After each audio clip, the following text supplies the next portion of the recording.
fatherhood taught me I could be more. It's not flesh and blood, but heart, which makes us fathers. Fatherhood has taught me to be always the best because you have this little one looking after you. When I pass on, I would like my girls to at least remember me and say, you know, my dad taught me everything that I needed to know, or at least he communicated with me.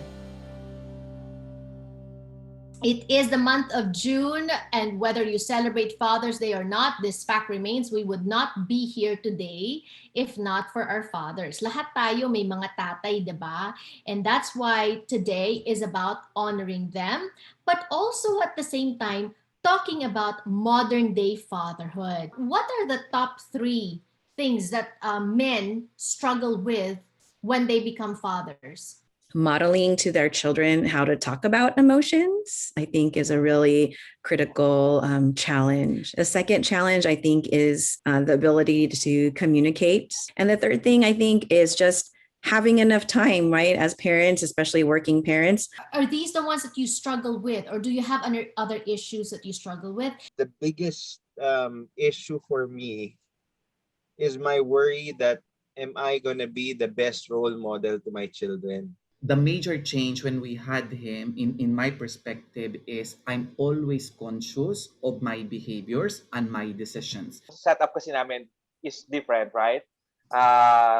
So I'm also introducing Francis to some references, like stories about a child having 2 mommies, 2 daddies.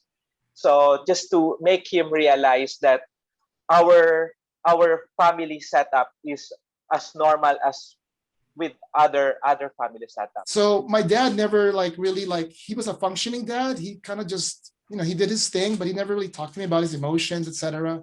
That was actually a void, because obviously like most, I don't know if this relates to everyone here, but my mom was the one who I talked to a lot. I'm reversing that trend right now in my daughters. If anything, I'm actually very open with my daughters. Dr. Joyce, what is the function of a dad? I would say a modern definition of a functioning dad is someone that is there, engaged, and also there emotionally. So not just the breadwinner, but also perhaps even a friend and a confidant and an advisor. When do you stop being friends with them?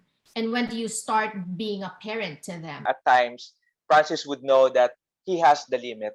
But we always use everything in terms of communication, other ways of disciplining Francis.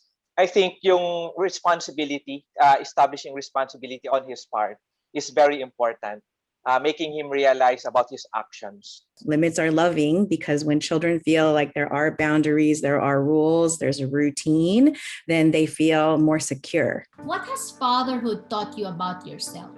They will always judge you, like, how can you raise a son? How can you raise a kid if you are gay or you're part of the LGBTQIA community?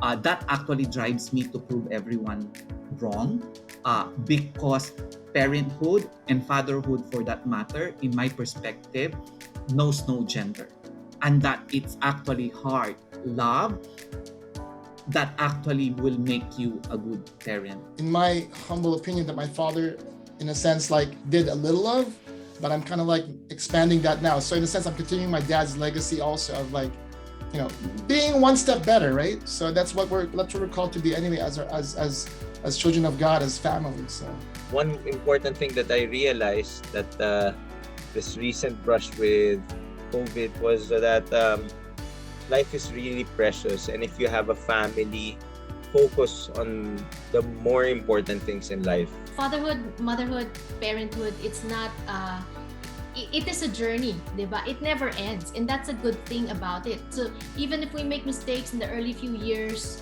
of the lives of our children, we can always recover. We can always try to do our best and change that and recover and gain that. And another reminder is magpabakuna na. Kiko, talk to us about how he is just coming out of a battle against COVID. The COVID anxiety, as some people call it, is really real. I'm just thankful that I was able to overcome that, of course, with the help of medication. But that's why when I was in the hospital, I really pushed my wife, yung kasambahay namin, to get their vaccines as soon as possible. They were able to get their vaccine schedules immediately. And I urge everyone to really get the vaccine na. Again, we started the spotlight discussions on our show as an extension of our TV show because on digital discussion, we have more time to really dive deep into the different topics that we choose, right? But also at the same time, it was keeping together as a community, checking up on each other, checking in on each other or with each other as well, because of the pandemic where we couldn't gather live. But slowly but surely, we are thankful that the world is opening up. That's why we are having the Filipino-American Friendship Day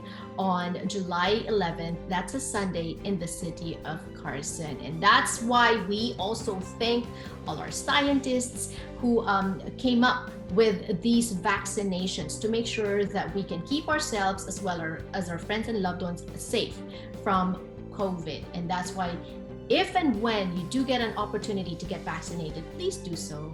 Nagpabakuna ka na ba? Magpabakuna na. Got vaxxed? Get vaxxed.